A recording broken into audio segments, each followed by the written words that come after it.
श्री शिवाय नमस्तुभ्यम, जय महाकाल। कैसे हैं आप सभी लोग। देखिए, आप सभी को पता है कि शरद पूर्णिमा के बाद में शुरू हो जाता है कार्तिक मास का महीना और पूज्य गुरु जी ने शिव महापुराण की कथा के दौरान कार्तिक खंड का वर्णन करते हुए बताया कि ये जो कार्तिक मास का महीना होता है ये कोई छोटा मोटा महीना नहीं है। इस महीने में आपकी बड़ी से बड़ी कामनाएं पूरी होती है, परंतु इस महीने में उन सभी चीजों का, उपायों का, व्रत का फल पाने के लिए एक जीव को जिसने मृत्यु लोक में जन्म लिया है उसे इस कार्तिक मास के कुछ 7 नियमों का पालन करना होता है। पूज्य गुरु जी ने कहा कि जो भी व्यक्ति इन 7 नियम में से कोई सा भी एक नियम का पालन पूरे सच्चे मन से कार्तिक मास के महीने में कर लेता है, उसे साक्षात शिव का साक्षीकरण हो जाता है और उसकी बड़ी से बड़ी कामनाएं पूरी हो जाती है। वो बैकुंठ चला जाता है, फिर उस जीव का मृत्यु के बाद में वापस जन्म नहीं होता है। साथ ही साथ अपनी बड़ी से बड़ी कामना की पूर्ति के लिए इस महीने में 3 प्रकार के विशेष दीपदान के उपाय पूज्य गुरु जी ने बताया और वो ऐसी 3 गलतियां बताई जिसे आप हमेशा से करते हुए आए हो और कौन सी ऐसी गलतियां हैं जो हमें नहीं करनी है, वरना आपको जीवन में कभी भी मोक्ष की प्राप्ति नहीं होगी। गुरुदेव जी की ही कथा से सुन करके और समझ करके सभी चीजों के बारे में बहुत आसान भाषा में बताऊंगा, परंतु उससे पहले आप सबसे बस एक छोटी सी प्रार्थना। जो लोग पहली बार आए हैं चैनल को सब्सक्राइब जरूर कीजिएगा और वीडियो को लाइक करके महादेव का कोई सा भी प्यारा नाम कमेंट बॉक्स में लिखना बिल्कुल भी मत भूलिएगा। देखिए, कार्तिक मास का जो महीना होता है ना, ये महादेव को नहीं, भगवान श्री हरि नारायण विष्णु जी को समर्पित होता है। और यहां पर अगर आप ध्यान से देखेंगे कि जब महादेव बिल्कुल ऐसे मंत्रोच्चारण की स्थिति में आते हैं तो वो किसकी साधना करते हैं? वो करते हैं नारायण की साधना। और जो भी व्यक्ति इस कार्तिक खंड में दिए गए 7 नियमों का पालन कर लेता है उसे साक्षात शिव का साक्षीकरण हो जाता है। पूज्य गुरु जी ने कहा कि इस बार का जो कार्तिक मास का महीना है, काफी सारे लोग कंफ्यूजन से हैं कि भैया 8 तारीख से शुरू हो रहा है कि 9 तारीख से शुरू हो रहा है, कब से शुरू हो रहा है कार्तिक मास का महीना। तो ध्यान से देखिए, 7 अक्टूबर 2025 का अगर आप पंचांग खोलेंगे तो यहां पर आपको पता चलेगा कि 7 अक्टूबर को सुबह 9:17 से प्रतिपदा तिथि लग रही है, जो कि 8 अक्टूबर को सुबह 5:53 से खत्म हो जाएगी। अर्थात यहां पर पंचांग में भेद होने के कारण कार्तिक मास की जो प्रतिपदा तिथि है वो क्षय तिथि के रूप में मानी गई है। तो काफी सारे पंचांग ये भी कहते हैं कि 8 तारीख से कार्तिक महीने की शुरुआत हो रही है, या फिर अगर आपने देखा होगा कि जो उदया तिथि के अनुसार माना जाए तो कार्तिक मास का जो महीना है वो 7 अक्टूबर को सुबह 9:17 के बाद से ही शुरू हो जाता है। और ये नियम आपको उसके बाद से ही करना स्टार्ट कर देना है। अब जानते हैं कि कार्तिक मास के वो 7 नियम कौन से हैं जिनका पालन आप सभी लोगों को करना है। जिनमें पहला नियम है दीपदान। पहला कौन सा होता है? दीपदान। अब ये जो दीपदान है इसका मतलब क्या है? क्या किसी को दीपक दान में दे देना है? नहीं। समझिए, दीपक दान का मतलब है कि जो कार्तिक मास के महीने में आपको एक नियम बनाना है कि अगर आपके आसपास कोई नदी, तालाब, कुआं, बावड़ी, सरोवर कुछ भी है तो वहां जाकर के आपको एक गाय के घी का गोल बाती का दीपक निश्चित रूप से लगाना है। पहले दिन से नियम लगाना, अंतिम दिन तक। और अगर आपने ये नियम बनाया कि नहीं भाई मैं पूरे इतने दिन तक नहीं लगा सकता, मैं शिवरात्रि, प्रदोष या एकादशी तक लगाऊंगा या फिर पूर्णिमा को लगाऊंगा, तो उसका नियम, कहने का मतलब है नियम लगाना है, दीपदान करना है। या फिर अगर आपका आसपास कोई मंदिर है तो मंदिर में आप चले जाइए, वहां पर शिव की चौखट पर आप दीपक दान कीजिए। या फिर मंदिर में कोई व्यक्ति है, उन्हें आपको दीपक देना है, ये लीजिए आप हमारी तरफ से लगा दीजिए। इस तरीके से आपको दीप दान निश्चित रूप से करना है, ये एक नियम बना लेना है।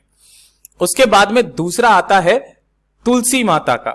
तुलसी माता का नियम क्या कहता है कि अगर आपने यहां पर नियम बनाया तुलसी की पूजा करने का, तो इस कार्तिक मास के महीने के प्रत्येक दिन आपको तुलसी की पूजा करनी है। अब पूजा भी कैसे? अगर आपने मान लो जल चढ़ाने का नियम बना लिया, या दूध चढ़ाने का नियम बना लिया, या फिर आपने गुड़ का जल चढ़ाने का नियम बना लिया, तो उस नियम को फॉलो करना है केवल रविवार का दिन छोड़ करके। रविवार और एकादशी का दिन छोड़ करके आपको यह काम करना है। ठीक है, अब बात करते हैं तीसरे वाले नियम की।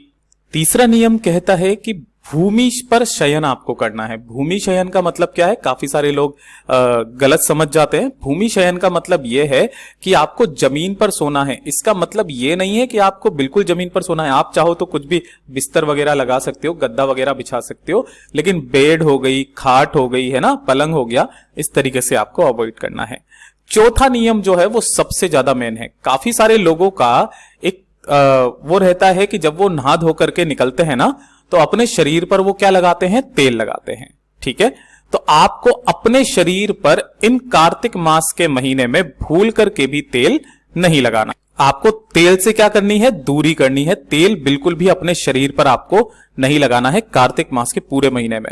एक नियम भी अगर आपने कर लिया, पूज्य गुरुजी ने कहा, आपको सीधा बैकुंठ मिलता है। उसके बाद में पांचवें नियम पर बात करते हैं कि जो भी दलहन की चीजें हैं, मतलब दालें वगैरह हो गई, है ना, आप पूरे इस कार्तिक मास के महीने में कुछ भी खा लो। कोशिश करना ये जो दलहन की चीजें होती है ना, ऐसे दालें वगैरह हो गई, चने वगैरह, ये इस तरीके से इनको आपको अवॉइड करना है, नहीं खाना है।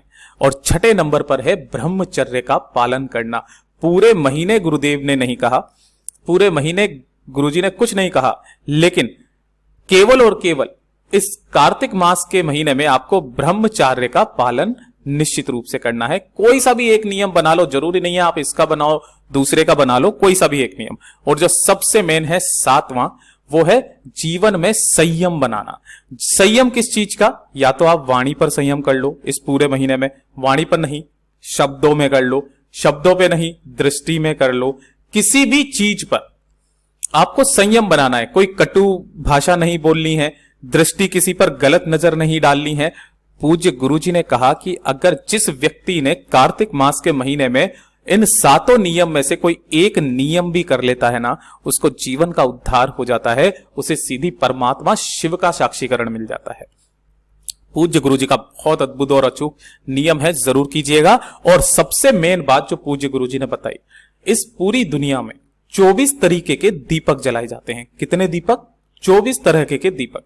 और उनमें जो सबसे प्रमुख होता है वो होता है तुलसी दल का दीपक। आप सब लोग जानते होंगे, है ना।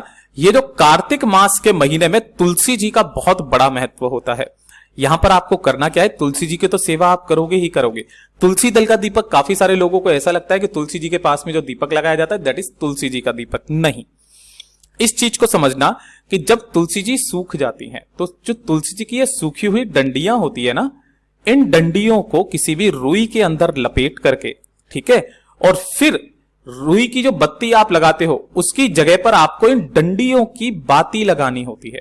इसी के अंदर आपको घी भरना होता है और इसी वाली डंडी को आपको जलाना होता है। पूज्य गुरुजी ने कहा, कार्तिक मास के महीने में ये जो तुलसी दल का दीपक है, दशमी तिथि के दिन जो भी व्यक्ति कार्तिक मास की दशमी तिथि के दिन इस तुलसी दल के दीपक को लगा करके शाम के समय की आरती, अगर कोई ठाकुर जी की आरती कर देता है ना, उसके घर में सदैव माता लक्ष्मी जी का एक अंश विराजमान होता है। उस घर पर कभी भी कर्ज नहीं बढ़ सकता, उस घर की ख्याति जीवन भर होती रहती है।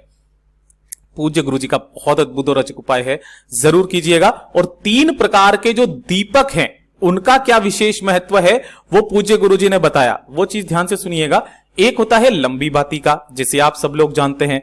दूसरा होता है गोल बाती का, है ना। और जो तीसरे नंबर का होता है, आपने कभी कभार सुना होगा, पूज्य गुरुजी ने कहा 365 बाती का दीपक लगा दीजिए, 108 बाती का दीपक लगा दीजिए, 11 बाती का दीपक लगा दीजिए, 9 बाती का दीपक लगा दीजिए। ऐसे दीपक को बोला जाता है सहस्त्रावली दीपक। कौन सा? सहस्त्रावली दीपक। इसका कितना बड़ा महत्व होता है उस चीज का, वो सबसे बड़ा महत्व है कार्तिक मास के महीने में। पूज्य गुरुजी ने कहा कि इस कार्तिक मास के महीने में जो शिवरात्रि पड़े, जो प्रदोष पड़े, या फिर कार्तिक पूर्णिमा पड़े, है ना, इन 3 दिनों में अगर कोई भी एक भी व्यक्ति इन पतली पतली 108 रुई की बातियों का दीपक अगर शिव मंदिर में या फिर नारायण के मंदिर में लगा करके आ जाता है अपनी कामना कह करके, वो व्यक्ति का फिर वापस जीवन नहीं होता, मतलब उसको वापस उसका जीवन नहीं मिलता, वो सीधा तर जाता है, मोक्ष की प्राप्ति होती है उसको और उसे सीधा बैकुंठ मिलता है। उस व्यक्ति के समस्त पापों से वो मुक्त हो जाता है। पूज्य गुरु जी का बहुत अद्भुत और अचूक उपाय है, जरूर कीजिएगा। और सबसे मेन चीज, अब बात करते हैं लंबी बाती के दीपक की। लंबी बाती का दीपक कहां पर लगाया जाता है? देखिए, जो भी देवी का मंदिर होता है वहां पर लंबी बाती का दीपक लगाया जाता है। पितरों के लिए जो दीपक लगाया जाता है वहां पर लंबी बाती का दीपक लगाया जाता है। और जब भी आप किसी पीपल के पेड़ के नीचे या फिर वट वृक्ष के नीचे या फिर बेलपत्र पेड़ के नीचे धन, संपदा और वैभव की वृद्धि की जब आप कामना करते हो तब लंबी बाती का दीपक लगाया जाता है। और जो गोल बाती का दीपक होता है ये आपकी मनोकामना पूर्ति के लिए होता है। पूज्य गुरुजी ने कहा कि जितने भी देवता होते हैं उन सभी देवताओं के मंदिर में गोल बाती का दीपक लगाया जाता है। लेकिन आप गलती क्या करते हो? जो सबसे बड़ी गलती पूज्य गुरुजी ने बताई, आप मंदिर में गए, मंदिर में आपने देखा वहां पर काफी सारे दीपक लगे हुए हैं, तो आपने अपनी बाती इसके अंदर डाली, उसके अंदर घी भरा और उसके आपने लगा दिया, है ना। यहां आपने ये गलती करी कि जब मंदिर में बहुत सारे दीपक लगे हुए हैं, हो सकता है उनमें से कोई तेल का दीपक हो, कोई घी का दीपक हो, किसी ने तेल का लगाया हो, किसी ने घी का लगाया हो। तो पूज्य गुरुजी ने कहा कार्तिक मास के महीने में कम से कम यह गलती नहीं करनी है, हमेशा घी के दीपक के अंदर घी की ही बाती लगाना, तेल के दीपक के अंदर तेल की बाती लगाना। अगर आपने घी के दीपक के अंदर तेल की बाती मात्र लगा करके अपनी कामना भी कह दी तो आपको उसका क्षण मिलता है, मतलब वो क्षय हो जाता है दीपक, आपको उसका पुण्य फल कभी भी नहीं मिलता है। भूल करके भी ये बड़ी गलती मत कर देना कि आपको घी के दीपक में तेल की बाती लगा दो या तेल के दीपक में घी की बाती लगा दो, है ना। तो इसके लिए गुरुदेव ने कहा कि आप अपने घर से 3, 4, 5, 10 जितना समृद्ध हो उतने दीपक आप पहले तो घर के मंदिर से, मतलब आपके घर से मंदिर में रख करके आ जाएं, ठीक है।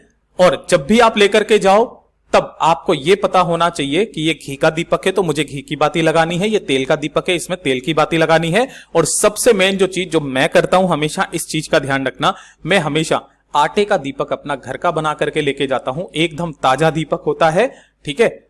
इसमें यह कंफ्यूजन नहीं रहती है कि भैया ये तेल का है या घी का है, हर बार थोड़ा सा आटा लगता है, दीपक बन जाता है और उसे लगा करके आ जाइए।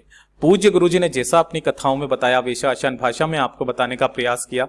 वीडियो पसंद आया हो तो लाइक जरूर करना, चैनल को सब्सक्राइब जरूर कीजिएगा।